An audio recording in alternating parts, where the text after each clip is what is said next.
Olá, boa noite, querido irmão da Igreja Batista Itaipu e você amigo que também tem nos acompanhado nesses encontros online.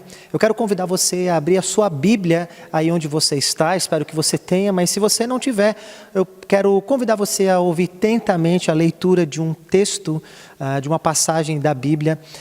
Nós estamos no Evangelho de Marcos, no capítulo 6, e eu quero convidar você a abrir do verso 14 ao verso 19, nós estamos numa série chamada O Servo Real, e nós estamos vendo o que são as boas notícias, o Evangelho de Jesus, as boas notícias de quem Ele é, o que Ele fez e como nós devemos viver à luz disso.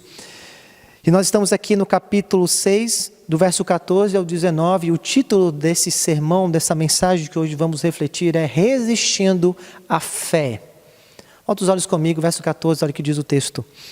Isso chegou aos ouvidos do rei Herodes, porque o nome de Jesus havia se tornado conhecido. E alguns diziam, João Batista ressuscitou de entre os mortos e por isso forças miraculosas operam nele. E outros diziam, é Elias. Ainda outros diziam, é profeta como um dos antigos profetas. Herodes, porém, ouvido isso, disse, é João, a quem eu mandei decapitar, que ressuscitou. Porque o próprio Herodes havia mandado prender João e amarrá-lo na prisão por causa de Herodias, mulher do seu irmão Filipe, com a qual Herodes havia casado. Pois João lhe dizia, você não tem o direito de viver com a mulher do seu irmão. Herodias odiava João Batista e queria matá-lo, mas não conseguia fazer isso. Porque Herodes temia João, sabendo que era homem justo e santo, e o mantinha em segurança. E quando o ouvia, ficava perplexo, embora gostasse de escutá-lo. Chegando uma ocasião favorável, em que Herodes, no dia do seu aniversário, deu um banquete às autoridades, aos oficiais militares e às pessoas importantes da Galileia, a filha de Herodias entrou no salão e, dançando, agradou a Herodes e aos seus convidados. Então o rei disse à jovem, peça o que quiser e eu lhe darei. E ainda fez esse juramento, o que você me pedir eu lhe darei, mesmo que seja metade do meu reino. Ela saiu e foi perguntar à mãe, e disse, o que pedirei? E a mãe respondeu, a cabeça de João Batista. No mesmo instante, voltando apressadamente para junto do rei, ele disse, quero que sem demora o Senhor me dê num prato a cabeça de João Batista. O rei ficou muito triste, mas por causa do juramento e dos que estavam com ele à mesa, não quis negar o pedido da jovem. E enviando logo o executor, mandou que lhe trouxessem a cabeça de João. E ele foi e o decapitou na prisão, e trazendo a cabeça no prato, o entregou à jovem, e esta, por sua vez, a entregou à sua mãe. Verso 29, no final. Os discípulos de João, logo que souberam disto, vieram, levaram o corpo dele e o colocaram num túmulo. Pode não parecer, mas essa é uma daquelas histórias macabras de se ouvir. E é curiosa de ela estar relatada aqui nos evangelhos na Bíblia. Uma festa de aniversário, uma família perversa, um pedido inusitado e o desfecho de tudo isso. A cabeça de um profeta de Israel numa bandeja de prata para ser servido como sobremesa para finalizar a festa. É isso que Marcos está nos contando aqui. Herodes, chamado Antipas, era filho de um outro Herodes mais famoso, chamado Herodes o Grande, que tinha sido aquele que tinha assassinado todas as crianças do povoado de Belém, na ocasião em que Jesus nasceu por inveja e por ganância. Essa família, a história nos conta, era uma família marcada e reconhecida por conta de suas grandes perversidades, mas especialmente por sua sede de poder, e eles estavam dispostos a fazer o que fosse preciso para se manter no governo da região de Israel.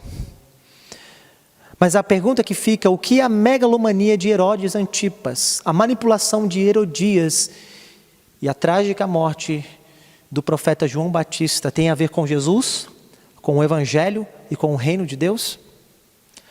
A pergunta que fica é, por que Marcos quis registrar justamente essa história aqui no capítulo 6? E a resposta que nós chegamos é porque Marcos, desde o capítulo 6, está nos apresentando uma seção dentro do seu livro sobre a incredulidade das pessoas de Israel quanto à pessoa e à mensagem de Jesus. No início do capítulo, do verso 1 ao verso 6, Marcos quis nos mostrar como aquelas pessoas que cresceram com Jesus na cidade de Nazaré, por conta da familiaridade com a sua pessoa, acabaram rejeitando Jesus e banalizando a fé em Jesus. No verso 7 ao verso 13, nós vimos semana passada como os próprios discípulos de Jesus, que ao serem comissionados por Jesus, ao se alinharem na sua missão e compartilharem da sua fé, também enfrentariam incredulidade por parte das pessoas ao seu redor. Mas agora aqui, dos versos 14 ao verso 29, Marcos deseja nos mostrar alguém que personifica a própria incredulidade, como um modelo de um coração que, obstinado a se manter no seu pecado, resiste à mensagem do Evangelho. Por isso que o título desse sermão é Resistindo à Fé. Herodes, o personagem central dessa história, é um modelo de alguém que tem um coração tão obstinado que é capaz de resistir à mensagem do Evangelho. Portanto, a vida de Herodes nos revela que um coração que se mantém duro e que resiste ao Evangelho irá desprezar a pessoa de Jesus e inclusive fechar a porta da salvação com as suas próprias mãos. Assim, o meu objetivo aqui nesse sermão é mostrar para você que está me acompanhando 3 características. Nós podemos perceber nesse relato de Marcos 3 características do que é um coração que resiste à mensagem do Evangelho. E ao final, eu quero fazer um apelo para você, para que nós possamos nos afastar de Herodes, que o coração de Herodes não seja encontrado, não seja como o nosso coração, que o nosso coração não seja como o de Herodes. Marcos deseja que a gente não tenha Herodes como modelo, pelo contrário, que a gente siga o exemplo de João Batista e do próprio Cristo, tá bom? Então a primeira característica de um coração que resiste à mensagem do Evangelho é alguém que se recusa a ser confrontado com a verdade. Alguém que resiste ao Evangelho, primeiro, é alguém que se recusa a ser confrontado com a verdade. Marcos começa esse relato no verso 14 dizendo que por conta dos poderes miraculosos e as manifestações de poder de Jesus, a popularidade de Jesus começa a aumentar e Jesus começa a ficar famoso. Então muitas pessoas têm opiniões divergentes acerca da sua identidade.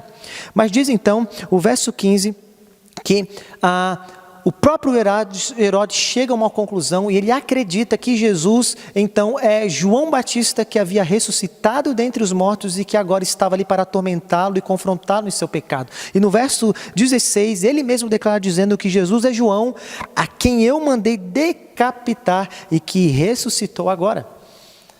Marcos então passa no verso 17 e 18 a nos mostrar como que surgiu essa inimizade, essa intriga entre João Batista, Herodes e Herodias e como que João foi preso e finalmente como ele foi brutalmente assassinado por esse casal.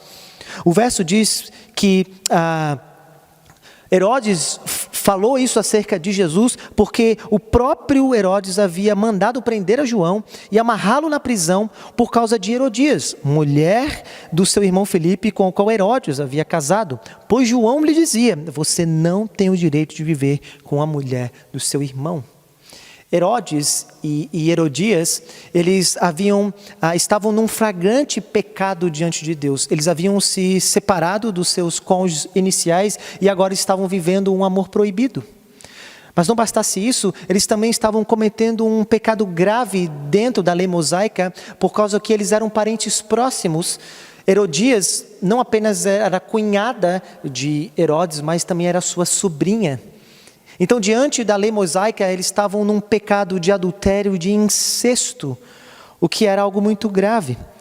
Por conta disso, então, João Batista, com a sua voz profética, começou então constantemente a acusar a consciência daquele casal, a condená-los nessa prática pecaminosa e chamá-los vez após vez ao arrependimento. No entanto, esse casal preferiu calar a voz da sua própria consciência, mandar prender o profeta de Deus a ter que reconhecer que o seu estilo de vida ofendia a santidade de Deus e era uma manifestação de rebeldia contra a vontade de Deus, do Deus de Israel.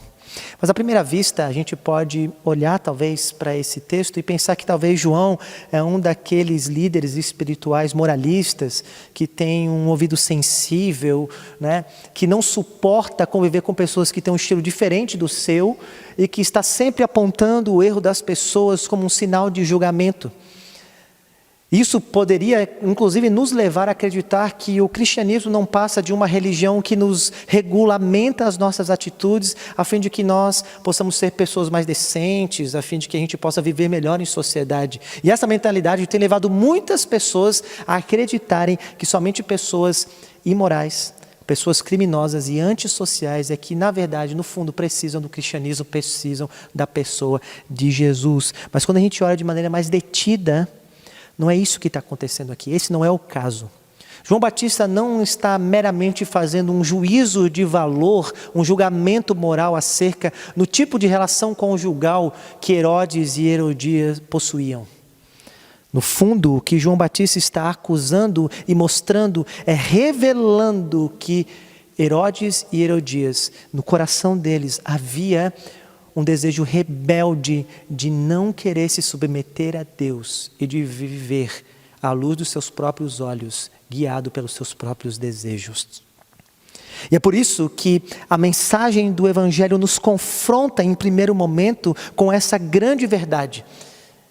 O Evangelho, ele nos confronta com essa verdade de que em cada coração humano existe uma rebeldia, um desejo rebelde intenso de ser o Senhor da sua própria história. Herodes e Herodias desprezavam a vontade de Deus e mandaram prender João Batista porque eles não admitiam que ninguém mandasse na sua vida. Em Romanos, capítulos 8, do verso 7 ao 8, o apóstolo Paulo, ele ressalta essa mesma verdade. Ele vai dizer que o coração natural do homem, ele é inimigo de Deus. E esse coração natural do homem que é inimigo de Deus, ele não se sujeita à lei de Deus. Não apenas que ele não pode se sujeitar, mas que ele também não deseja, não quer se sujeitar à lei de Deus. Isso significa para nós que em cada coração humano há uma certa tipo de uma mentalidade, uma convicção, como um anseio, um impulso natural que tem uma resolução pautada na seguinte afirmação: ninguém irá me dizer o que eu devo e o que eu não devo fazer. Ninguém tem o direito de controlar a minha vida. Nesse sentido, Herodes e Herodias revelam para nós um retrato do que é cada coração humano, um retrato do que é o meu e o seu coração, você que está me ouvindo. De acordo com a Bíblia, esse é o problema fundamental da raça humana, de todo ser humano. Desde o primeiro casal que viveu no jardim do Éden, o problema central da raça humana é esse desejo intenso de não querer se sujeitar à vontade do Criador, de desprezar a vontade de Deus e querer viver à luz dos seus próprios olhos, sendo guiado pelos seus próprios desejos e buscar glória e felicidade à parte da vontade de Deus e daquilo que Deus revela em sua palavra, em sua lei. Portanto, a mensagem do Evangelho, ela nos humilha e nos confronta ao nos dizer que é exatamente essa a causa da nossa ruína, da nossa rebeldia. Essa rebeldia é a razão do porquê nós estamos perdidos, do porquê é justo que Deus se ire contra nós e nos condene e da nossa grande necessidade de sermos resgatados. Contudo, muitas pessoas, à semelhança de Herodes, resistem a essa verdade. Não suportam ser confrontados com esta verdade de que somos rebeldes, estamos longe de Deus, é justo que Deus nos condene e que precisamos ser resgatados, que precisamos nos arrepender e se voltar em humildade para Ele. Muitas pessoas, assim como Herodes, resistem a isso, não suportam ouvir isso. Seguindo os passos de Herodes, muitos de nós nos recusamos a nos enxergar dessa maneira. Nós preferimos endurecer o nosso coração, fechar os nossos ouvidos, preferimos relativizar as coisas, porque nós não suportamos passar por essa humilhação de reconhecermos que esse é o estado que nós nos encontramos? Por que Herodes decidiu prender e depois matar João Batista? Não era simplesmente uma birra de alguém que não concordava com o seu casamento. É porque ele não suportou a ideia de ser confrontado com essa verdade do Evangelho. Um coração que insiste em permanecer no trono da sua vida irá resistir ao chamado do Evangelho. E mais do que isso, fará de tudo para destruir aquilo que ameaça a sua autonomia e a sua independência. Muitas pessoas, ao ouvirem esse primeiro confronto do Evangelho, esse ensino bíblico da condição de cada ser humano, acham que essa afirmação é uma afirmação exagerada. Porque a verdade é que nós não gostamos de pensarmos em nós mesmos com esses termos de rebeldia, de pecado, Nós gostamos de pensar bem acerca de nós mesmos. Nós gostamos de nos perceber como pessoas gentis, pessoas decentes, não é?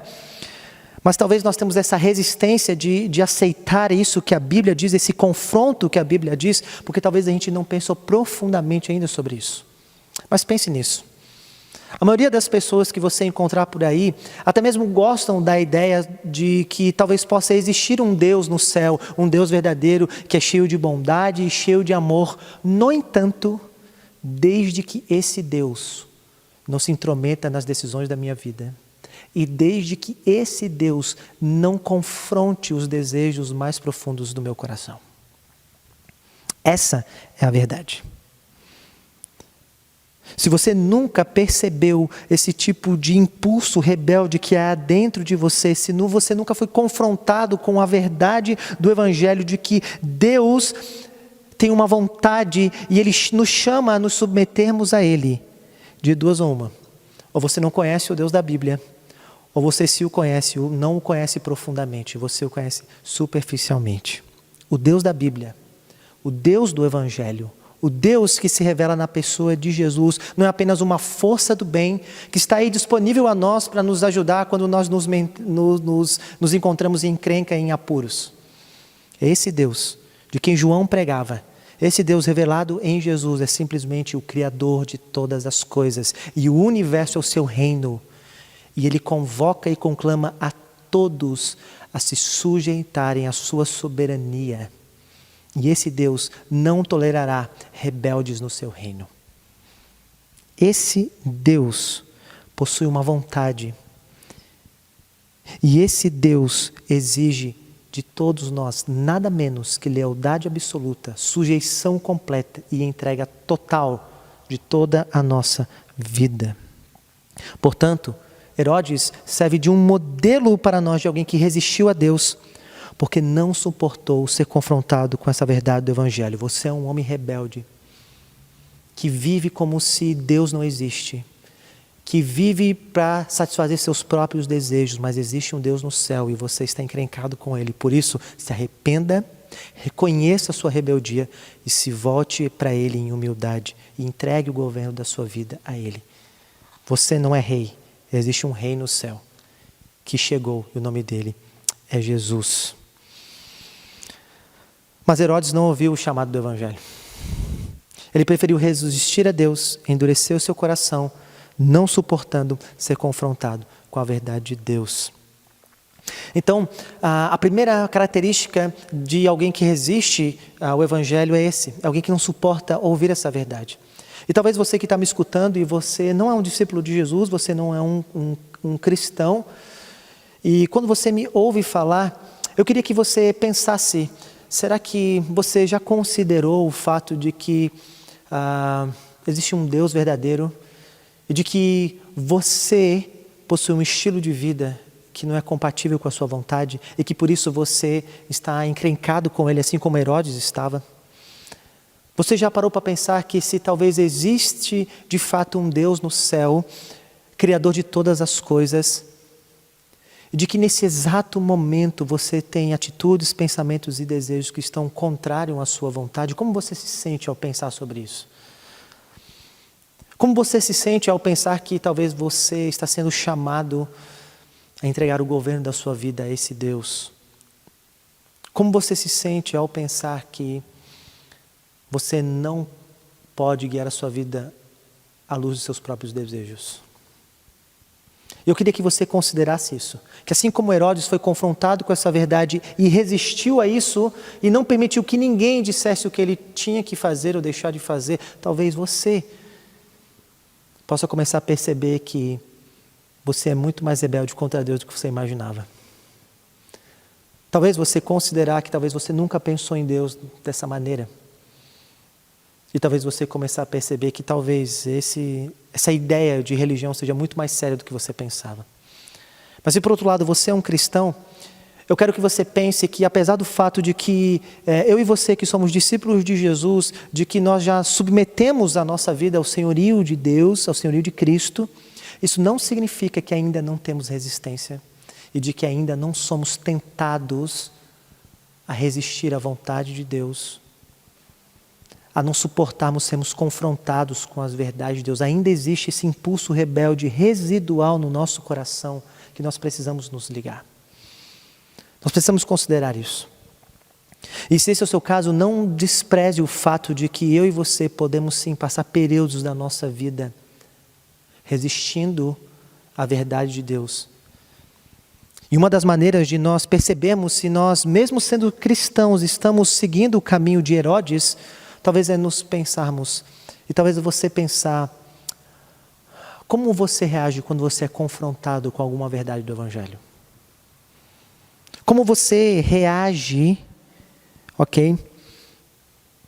Quando pessoas questionam decisões que você está tomando, atitudes que você tem tido. Você é uma daquelas pessoas que não admite que ninguém entre na sua vida e diga que você está pecando. Você é uma daquelas pessoas que não suporta ser confrontado e por isso reage com grosseria a fim de afastar o confronto e fugir da verdade de Deus. Você é uma daquelas pessoas que quando é advertida de algum pecado, logo passa a enxergar essa pessoa que te advertiu como um oponente. Se durante essas perguntas você talvez pensou sim, eu acho que eu me encaixo nessa categoria, então é provável que você esteja seguindo os mesmos passos do perverso Herodes. Porque a primeira característica de um coração obstinado que está resistindo ao Evangelho é alguém que se recusa a ser confrontado com a verdade de Deus. Mas Marcos vai nos mostrar uma segunda característica de um coração obstinado que resiste ao Evangelho. Ele vai nos dizer que a segunda característica é alguém que nunca produz um arrependimento genuíno. Nunca produz um arrependimento genuíno. Marcos agora vai nos mostrar e vai nos revelar uma luta interna que se passava no coração do próprio Herodes quanto à pessoa e à mensagem de João Batista. No verso 19, ficamos sabendo que Herodias odiava João Batista e queria matá-lo, mas não conseguia fazer isso. Herodias estava decidida a matar, exterminar o profeta judaico, porque ela queria logo viver em paz e viver a sua vida perversa de pecado com a consciência tranquila. Mas esse não era o caso de Herodes. Nós vemos em Herodes um homem dividido, um homem atordoado de consciência, de coração, travando uma batalha interior acerca de todas as verdades que ele estava sendo exposto. No verso 20, Marcos nos diz a razão do porquê Herodias não conseguia matar João Batista. Diz porque Herodes temia João, sabendo que era homem justo e santo e o mantinha em segurança. De alguma maneira, Herodes sabia que João Batista era um homem enviado por Deus.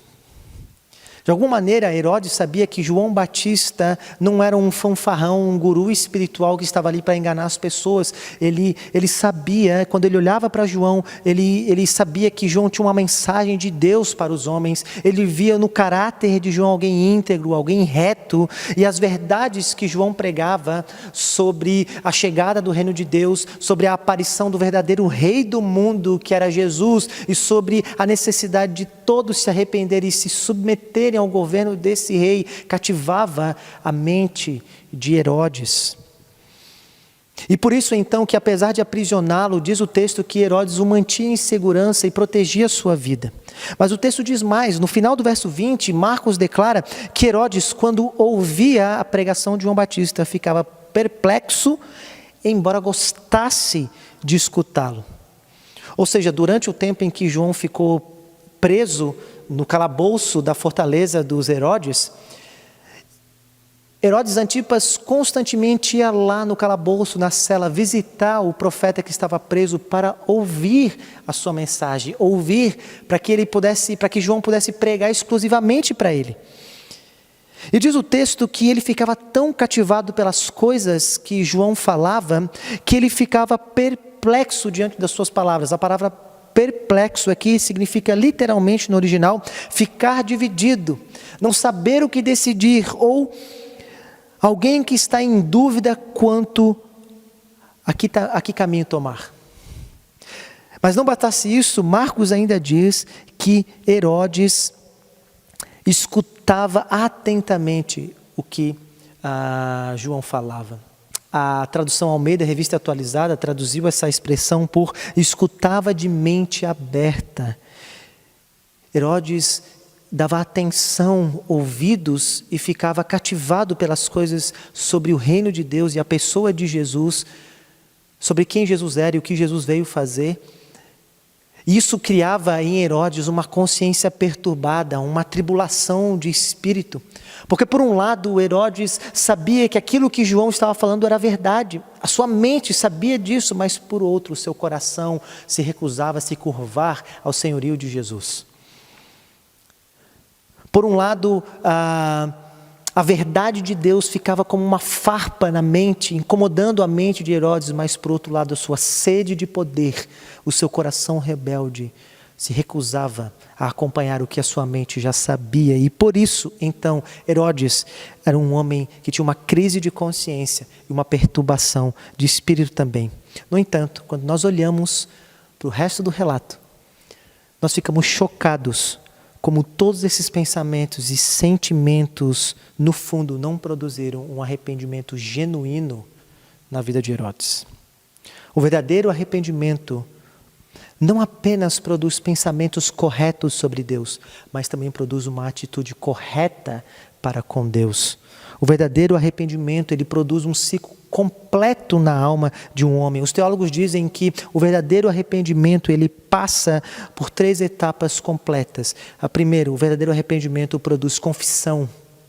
A pessoa verdadeiramente arrependida, ela confessa o seu estado diante de Deus e ela concorda com o veredito que Deus tem acerca dela mesma. Ele concorda que aquilo que Deus fala sobre as atitudes, sobre o estado dele, sobre o que ele fez realmente é verdadeiro e ele reconhece isso, ele confessa. Ele não relativiza, ele não justifica as suas ações, nem minimiza o seu estado. Ele reconhece que aquilo que Deus diz sobre ele é verdade. Mas em segundo lugar, o verdadeiro arrependimento também não apenas produz confissão, mas ele também produz tristeza. Alguém verdadeiramente arrependido sente o peso de ter ofendido a Deus. Novamente, algumas pessoas podem sofrer tristeza e estarem atormentadas com as consequências das suas ações. E a verdade é que, na maioria das vezes, as consequências das nossas ações nos trazem desconforto, nos trazem tristeza, e às vezes ficamos atordoados por ver as consequências dos nossos erros. Mas uma pessoa verdadeiramente arrependida, ela não apenas está preocupada com as consequências do seu erro, ela tem uma tristeza e um terror de saber que ela ofendeu o próprio Deus. O próprio Deus. E por fim, o terceiro aspecto do verdadeiro arrependimento não apenas produz confissão, tristeza, mas também uma profunda transformação, uma mudança verdadeira. Um homem pode estar convencido de estar errado, pode sentir o peso desse seu erro, mas se ele não tiver uma resolução de mudar de vida, ele ainda não se arrependeu verdadeiramente. É isso que a gente vê na vida de Herodes. A graça do arrependimento produz a vida de Deus na alma do homem. Uma pessoa que realmente se arrependeu, ela não apenas quer ser liberta das consequências do seu erro, ela quer ter uma nova disposição para com Deus. Ela tem uma nova atitude para com Deus. Ela está disposta a voltar atrás em decisões que ela tomou. Ela está disposta a mudar de comportamento. Ela está disposta a abandonar desejos que antes eram caros e importantes para elas, porque ela sabe que agora ela tem que ter uma nova postura, uma nova condição diante de Deus. Isso é um arrependimento verdadeiro. Herodes é um clássico modelo para nós de um homem que resistiu ao Evangelho, porque nunca produziu e apresentou um arrependimento genuíno. Ele foi confrontado vez após vez. Ele teve a sua consciência atordoada pela verdade de Deus. Ele era cativado pela mensagem de Jesus, de quem ele era e o que ele veio fazer. Mas isso não foi suficiente para levá-lo a ter uma rendição completa e uma nova disposição para com Deus. Todos os sentimentos e a luta interior de Herodes não passava de fogo de palha, uma chama fútil que facilmente desaparece. Na verdade, o arrependimento genuíno não é você se enxergar como um homem que caiu, tropeçou num buraco e que precisa de ajuda. O verdadeiro arrependimento é uma convicção de que você é rebelde e que precisa se render. De entregar as suas armas e voluntariamente se sujeitar a um novo governante. Isso é arrependimento verdadeiro. Que contraste quando nós olhamos para Herodes com outros homens dentro da Bíblia que apresentaram um verdadeiro arrependimento, como por exemplo o rei Davi. Davi, assim também como Herodes, caiu em um flagrante pecado e estava vivendo uma vida contrária à vontade de Deus. Mas quando um profeta também de Israel se levanta, Natã, e confronta Davi, muito diferente de Herodes, Davi se arrepende realmente. No Salmo 51 ele escreve: pequei contra ti, Senhor, e contra ti somente fiz o que é mal perante os teus olhos, de maneira que serás tido por justos no teu falar e puro no teu julgar. À semelhança de Herodes, Davi também travou uma luta interna no seu coração.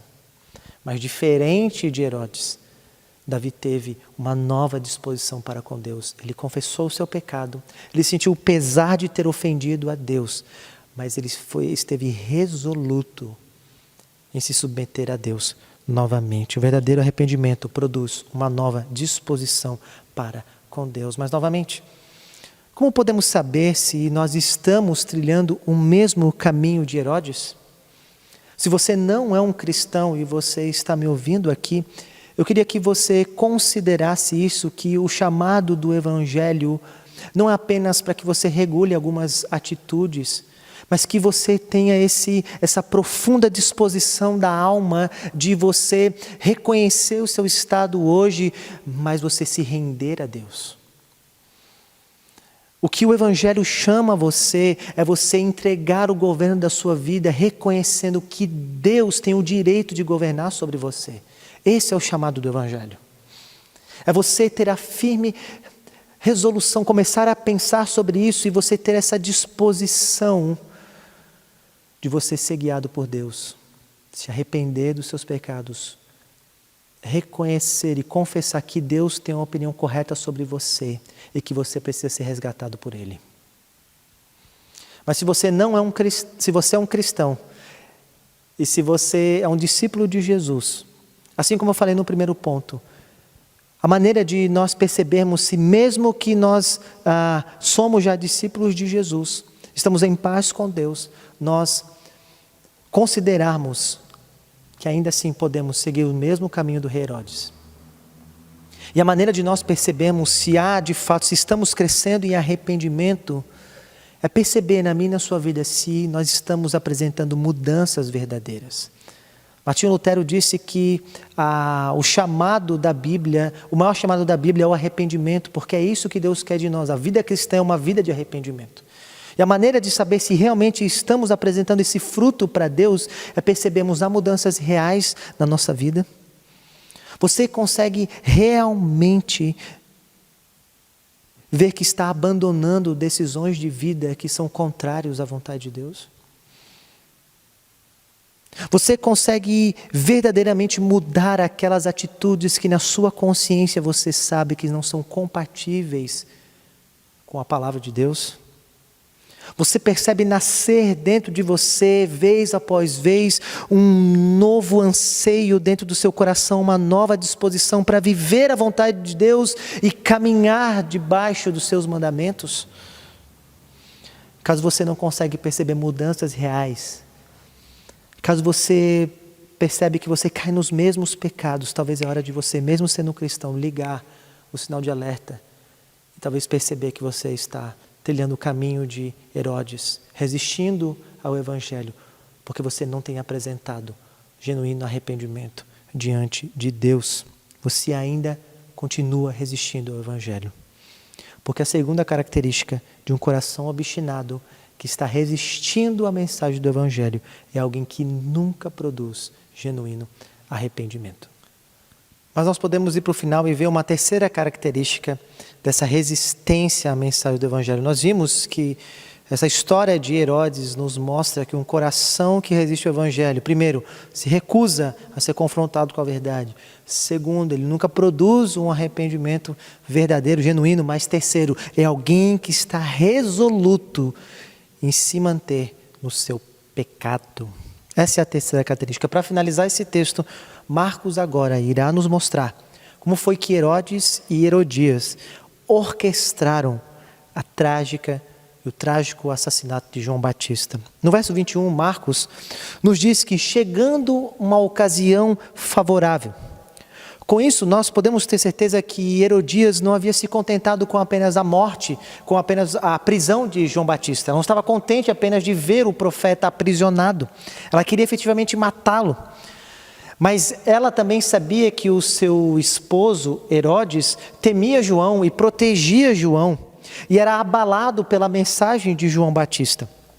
Assim, ela esperava uma situação oportuna para pressionar Herodes e uma circunstância onde fosse inevitável assassinar João Batista. E essa chance finalmente havia chegado. Marcos diz que no dia da celebração do aniversário do próprio Herodes, ele faz um banquete e convida as elites que apoiavam o governo dele dentro daquela região de Israel. E no verso 22 e 23, quando todos possivelmente no meio da festa já estavam embriagados, Marcos diz que a filha de Herodias entrou no salão e dançando agradou Herodes e aos seus convidados. Então o rei disse à jovem: peça o que quiser e eu lhe darei. E fez este juramento: o que você me pedir eu lhe darei, mesmo que seja metade do meu reino. O coração de Herodes estava já tomado por soberba e lascívia. Flávio Joséfo, que é um historiador judeu, escreveu um livro chamado A História dos Hebreus. Quando ele vai relatar esse episódio, ele diz que a filha de Herodias se chamava Salomé e que ela teria entrado no salão onde estavam os convidados e acontecendo a festa, dançando nua, numa nítida intenção de seduzir sexualmente os convidados. E foi exatamente isso que aconteceu. A maneira como Herodes fica entusiasmado e o modo como ele faz juramentos para ela, aliado com já a história da família, né, a história perversa da família, o histórico de perversidade da família, isso tudo nos leva a crer que de fato ele teve desejos sexuais pela sua enteada.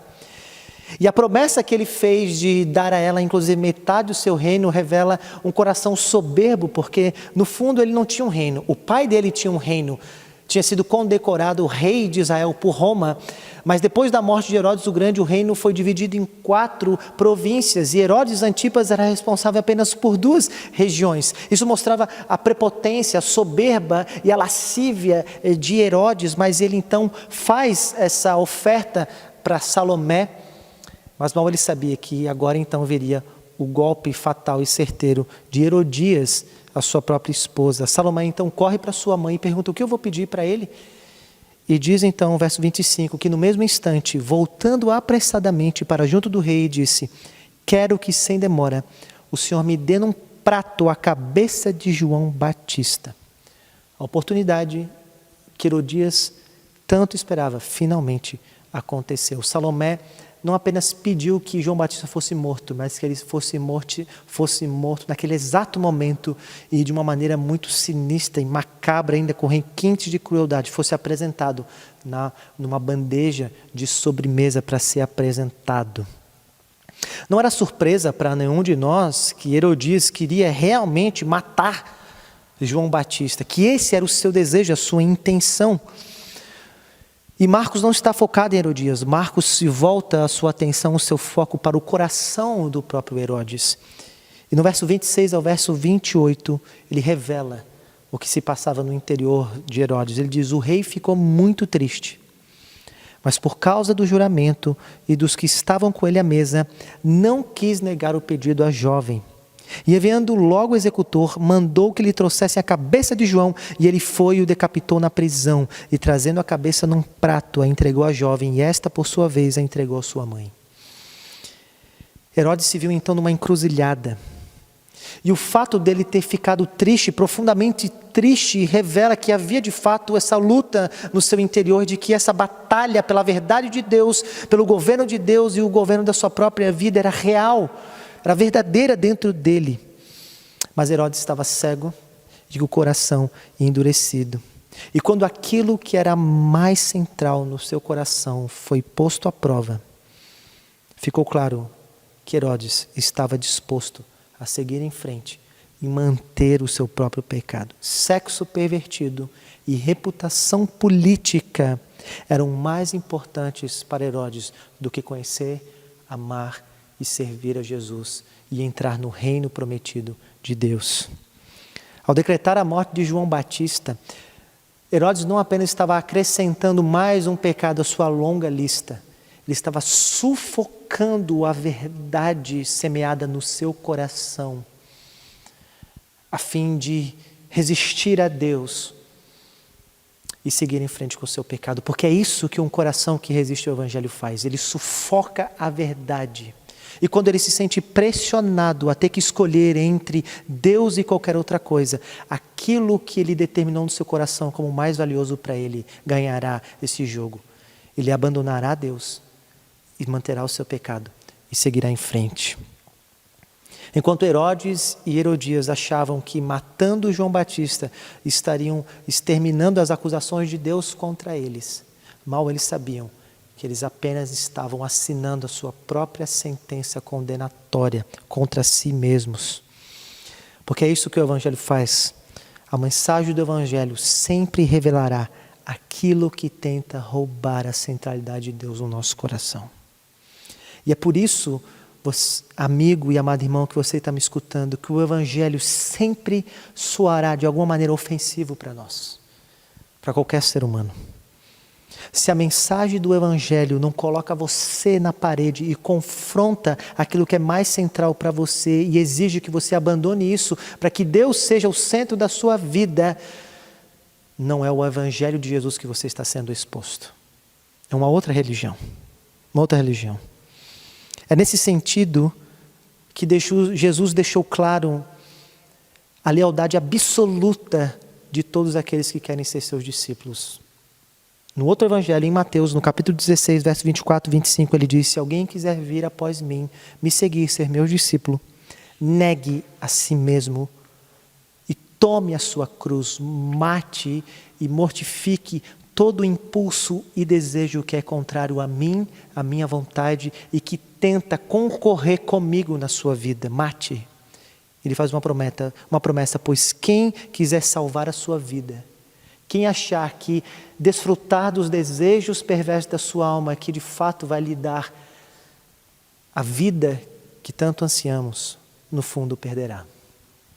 Mas quem perder a sua vida, quem tiver a coragem e a fé de negar a si mesmo para seguir a Cristo, abandonar coisas que estão no seu coração para que Cristo reine absoluto, este encontrará a verdadeira vida. A atitude de Herodes nos deixa impressionados.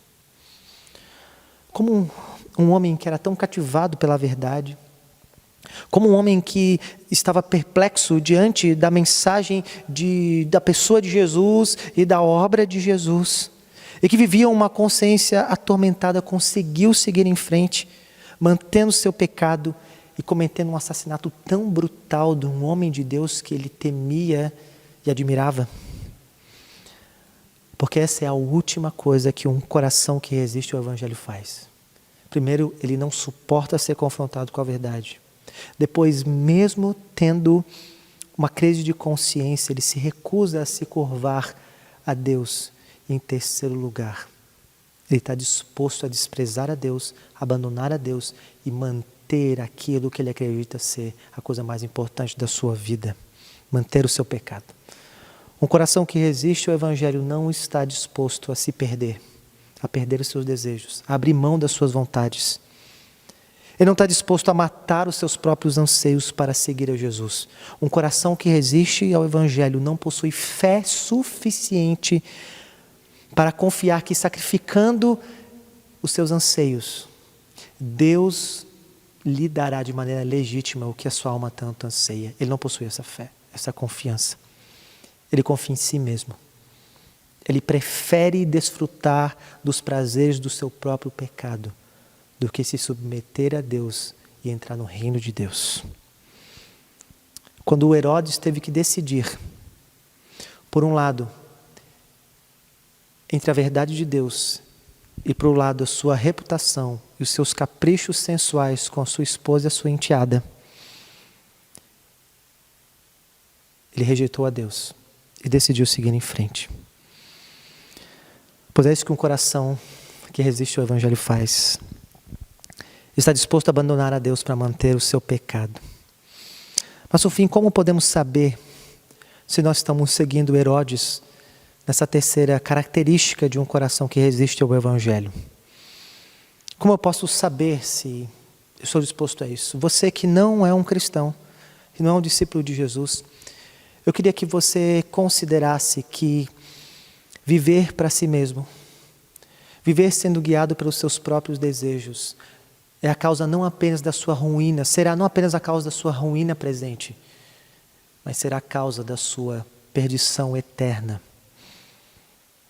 Eu queria que você começasse a pensar sobre isso, que a razão do porquê vivemos no mundo em que vivemos e a razão do porquê pessoas ao nosso redor vivem vidas quebradas, é porque elas decidiram buscar a sua própria vida, viver conforme os seus próprios anseios, colocar qualquer outra coisa no lugar de Deus. E isso levou elas à destruição. E isso, inclusive, levará elas à sua perdição eterna. Eu queria que você considerasse que Deus não apenas tem algo para te oferecer. Aquilo que Deus pode te oferecer de melhor é Ele mesmo. Como certa vez alguém disse, o ser humano é como... Deus criou o ser humano como uma máquina que somente funcionará se ele for o próprio combustível. Quando você pedir para que Deus te dê o melhor que Ele tem, Deus só poderá oferecer Ele mesmo. E é isso que o Evangelho nos apresenta. Aquele que quer seguir a mim de Jesus, negue-se, mortifique-se e você encontrará a verdadeira vida. Mas por outro lado, você que já é um cristão, você que já é um discípulo de Jesus, como nos outros pontos desse sermão, eu queria que você considerasse que ainda há uma luta de nós destronarmos a Jesus do centro da nossa vida. A atitude que Herodes teve de ser confrontado diante da parede e de inclusive deixar Deus de lado ainda pode ser uma tentação para nós. Não despreze isso. Mas como eu posso saber isso? Enquanto eu estudava esse sermão e me preparava, eu pensei, por que Herodes e Herodias ficaram tão furiosos com João Batista ao serem confrontados com esse pecado de imoralidade sexual? A família dos Herodes era conhecida e todos sabiam de todas as imoralidades que ele fazia, mas por que eles ficaram tão grilados e tão raivosos com João Batista? Mas então eu pensei comigo mesmo, mas será que eu também não sou assim? Quais são as áreas da minha vida que eu fico furioso quando pessoas me confrontam? Talvez essa é uma boa maneira de saber se existe algo roubando o lugar de Deus, a centralidade de Deus na minha vida. Quais são as áreas da sua vida que você teria muita dificuldade, até mesmo raiva em pensar em abandonar, caso alguém te confrontasse, caso Deus requeresse isso de você? Aquilo pelo qual estamos mais dispostos a manter e aquilo pelo qual não estamos dispostos a perder, possivelmente é aquilo que assombra as nossas almas, a valorizarmos mais do que Deus. É isso. E por incrível que pareça, é exatamente nisso que a mensagem do Evangelho irá nos ameaçar. Irá dizer, nada nem ninguém pode ser mais central para você do que Jesus e o seu reino. Para Herodes foi a perversão sexual e o poder político, mas talvez para mim e para você seja outra coisa. Tente pensar, que coisas que você tem dificuldade de abrir mão para que Jesus reine plenamente na sua vida. Porque a terceira característica de um coração obstinado que está resistindo ao Evangelho é alguém que está resoluto em manter o seu pecado e disposto, inclusive, de desprezar a Deus, assim como Herodes fez. Mas eu quero terminar esse sermão com uma conclusão final. Marcos, quando ele escreveu esse texto, ele tinha um objetivo duplo. Ele queria que nós visualizássemos a vida de Herodes, mas também visualizássemos a vida de outro personagem, que é João Batista. O meu sermão foi focado em Herodes, mas eu não posso deixar de falar aqui na conclusão desse sermão de João Batista, o grande profeta de Deus, o modelo de alguém que estava disposto a seguir a Jesus, custe o que custar. E eu quero me voltar primeiro para você que está me ouvindo, que não se identifica como um discípulo de Jesus e você está ouvindo esse sermão sobre a resistência do Evangelho. Eu queria que você considerasse que, talvez assim como Herodes, a lei de Deus, a vontade de Deus, possa acusar muitas coisas erradas na sua vida. E que você vai sentir esse impulso de resistir, entregar o governo da sua história, da sua vida, ao senhorio de Jesus. Mas a pergunta que fica é: você está disposto a seguir o mesmo caminho que Herodes? Você está realmente disposto, mesmo diante da verdade de que Deus é o governante deste mundo, e de que se você comparecer diante dele, e quando Deus então ler a sua lei, a sua vida será encontrada em falta, assim como a de Herodes também foi. Mas eu quero te dizer que não precisa ser assim. O próprio Deus decidiu se reconciliar conosco. E a mensagem do Evangelho, as boas notícias, são essas, de que temos um caminho, uma maneira de nos reconciliarmos com Deus. As más notícias do Evangelho é que a lei de Deus nos condena, de que a vontade de Deus é soberana e somos rebeldes e não queremos nos submeter. Mas as boas notícias é que Jesus foi enviado a este mundo para que nós pudéssemos nos reconciliar com Deus. O cristianismo não é uma mensagem de aperfeiçoamento, de que se você então agora provar para Deus de que você é bom, Ele irá te aceitar. Não. A mensagem do Evangelho é que Jesus viveu a vida obediente, numa vida em completa submissão à vontade de Deus, que nós não conseguimos, mas que Ele foi a madeiro maldito na cruz do Calvário e foi punido pela culpa dos nossos pecados. E todos aqueles então que agora recebem a Cristo pela fé e confiam que aquela morte foi para eles, foi no lugar deles, então podem ter a ira de Deus apaziguada e podem receber a reconciliação que Jesus tem para dar. Considere essa verdade do Evangelho no seu coração. Não deixe com que nada atrapalhe você em refletir profundamente no seu estado diante de Deus hoje. Mas eu quero me voltar para finalizar para você, que já é um cristão, um discípulo de Jesus, você que é um membro da Igreja Batista de Itaipu. Como eu disse, Marcos quer nos afastar de Herodes, para que a gente não siga os passos de Herodes. Mas ele quer nos ressaltar João Batista, o modelo de um discípulo autêntico de Cristo, um servo de Deus. Alguém que não negociou as verdades, alguém que trilhou o caminho estreito e passou pela porta apertada. Alguém que esteve disposto a sofrer as injustiças deste mundo, mas que será muito recebido na era vindoura. A pergunta que fica é: quem você está seguindo? Com quem você se parece hoje? Com Herodes, o homem soberbo, rebelde, que resistiu à mensagem do Evangelho porque não suportava e não aceitava ser confrontado, porque não tinha uma disposição para com Deus e porque, no fundo, não quis se entregar completamente a Deus? Ou você vai seguir João Batista, que sabe a quem pertence, que sabe que o reino de Cristo e que a pessoa de Cristo é a pérola de maior valor e vende com alegria todas as outras, está disposto a enfrentar todas as perdas para no final de tudo receber a grande pérola, o grande tesouro valioso. Que você pense nisso e que você possa ser encontrado como um João Batista, o servo sofredor, um autêntico discípulo de Jesus.